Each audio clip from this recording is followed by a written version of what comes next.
Pues yo creo que la lucha por los derechos y por el activismo en general de las personas LGTBI ha ido evolucionando, pero creo que es importante que se matice de que no ha terminado, ¿no?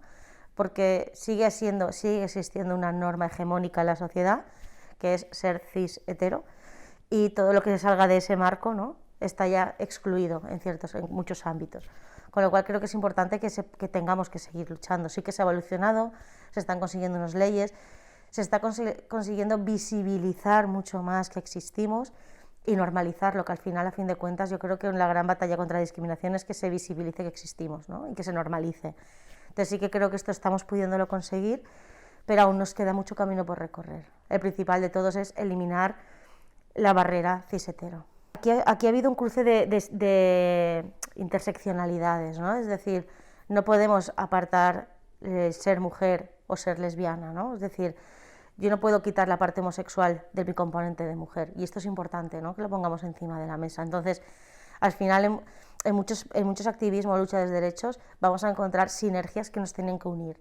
Entonces, es verdad que dentro del movimiento LGTB, como ya existía el movimiento feminista, muchas mujeres bisexuales y lesbianas hacían activismo desde los colectivos feministas, ¿no? Pero si vamos un poquito hacia atrás y vemos la historia del feminismo, sí que ha habido ciertas olas del feminismo donde las mujeres lesbianas y bisexuales estaban invisibilizadas o no les dejaban la misma participación, ¿no? Se centró mucho en este movimiento blanco cis-hetero, ¿no?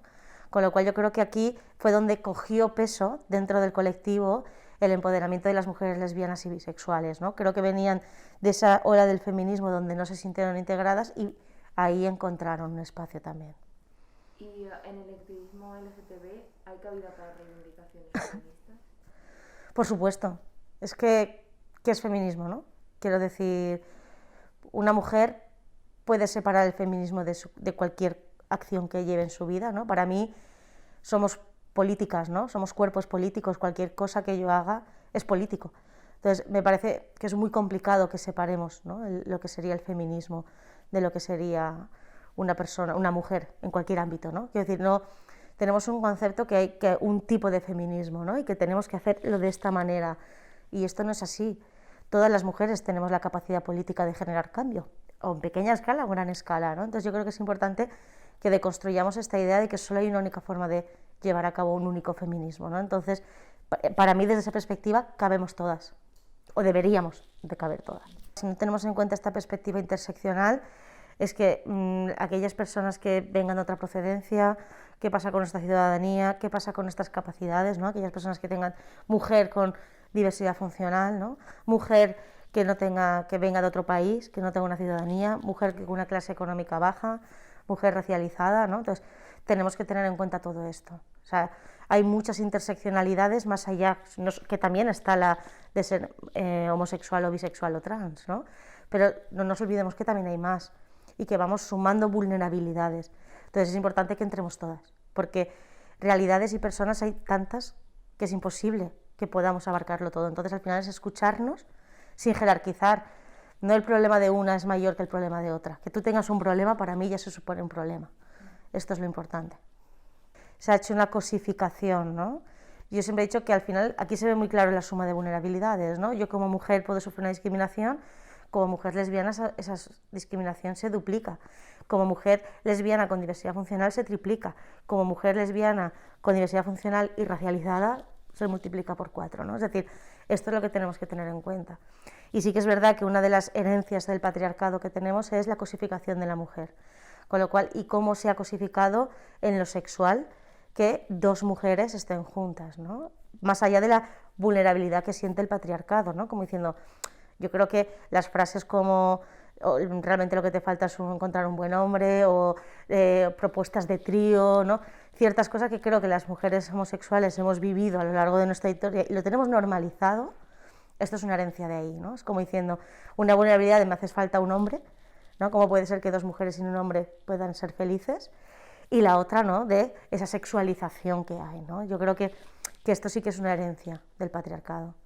Yo creo que cuando utilizamos la palabra TERF tenemos que aterrizarla bien, ¿eh? Es más una visión biologista. Aquí es más una cuestión de que hay perspectivas donde defiende la parte biológica y que para estas personas el género no es una construcción social, ¿no? Sino que viene determinado por la parte biológica. Sin embargo, hay otra parte del feminismo y de la sociedad en general que considera que no, que el género es una cuestión de construcción social, con lo cual se va construyendo, con lo cual lo apartamos de lo biológico. Entonces es un choque de ahí, de lo social y lo biológico, por así decir. Lo que pasa es que en el feminismo, ahora con el movimiento trans, se ha aterrizado mucho más. ¿Por qué? Porque con la ley trans, que pedían una autodeterminación de género. Ahí la palabra autodeterminación de género ya nos está diciendo que es una construcción social, porque yo tengo el poder y la capacidad de elegir, que no es elegir, sino de escucharme y saber cómo me identifico más allá de mi cuerpo. Esta es la gran batalla que hay ahora, ¿no? Pero creo que hay que poder aterrizarlo desde ahí, no tanto desde movimientos feministas, sino de la sociedad, porque esto que se le ha aunado a esa etiqueta de TER no es exclusivo, es de la sociedad. Entonces creo que no caigamos en el fallo de solo etiquetarlo en la etiqueta TER, porque estamos dejando mucha gente fuera que piensa exactamente igual, ¿eh? A ver, sí que es verdad que ha habido una evolución a nivel legislativo, sobre todo en España, y luego algo que pasa con las leyes a nivel de diversidad afectivo-sexual y de género es que tenemos unas leyes estatales y otras autonómicas. ¿Por qué se ha intentado crear esta ley trans estatal? Porque se ha visto que esta ley que se pone encima de la mesa ya se estaba aplicando en ciertas autonomías. Por ejemplo, la Comunidad Valenciana, que desde el 2017 ya estaba con la ley trans que se está poniendo ahora a nivel estatal.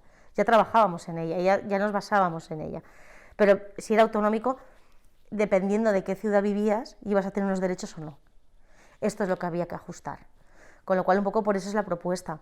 Entonces, realmente creo que lo que se ha conseguido con la ley trans es aunar los derechos que tenían ciertas personas dependiendo del lugar donde nacían.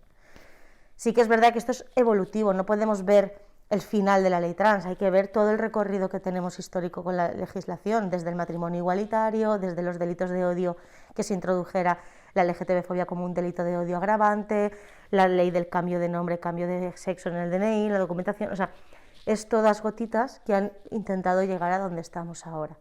Sí que es verdad que a veces aterrizamos, leemos la ley trans y si no conocemos todo el recorrido, hay gente que le puede asustar. Pero realmente creo que es importante que aterricemos y veamos que efectivamente esto ya se está haciendo en muchos lugares y todos estos miedos que tenemos no están ocurriendo. Yo soy muy defensora de las pedagogías queer. Creo que es una pedagogía que nos encamina un poco a lo que estamos hablando de estas interseccionalidades, ¿no? Yo muchas veces cuando me llaman para hacer formaciones a profesorado en centros educativos, claro, ¿cuándo me llaman? Me llaman y me dicen la frase de mira, es que tengo una persona trans en el aula y es que, claro, está siendo un problema, ¿no? Entonces, aquí hay que aterrizar. Si estamos construyendo aulas donde ser trans es un problema, igual tendremos que cambiar la forma en la que construimos las aulas, ¿no?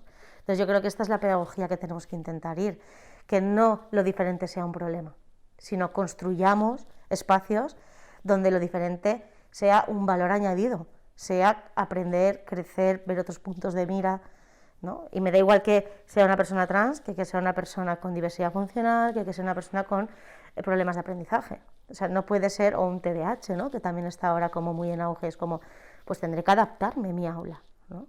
Entonces yo creo que intentar hacer una educación desde lo diferente y no desde intentar imponer una norma, creo que podría ser un buen paso. Es que las aulas son diversas, a muchos aspectos, ¿no? Entonces no queda otra. Y han intentado de la diversidad hacer una norma. No, hagámosla al revés. Quitemos la norma y hagamos las cosas diversas, ¿no? Entonces, creo que van un poco desde ahí porque por supervivencia también al final, ¿no? Entonces es importante que esto se esté poniendo encima de la mesa también, que hay otras formas de poder entender la educación.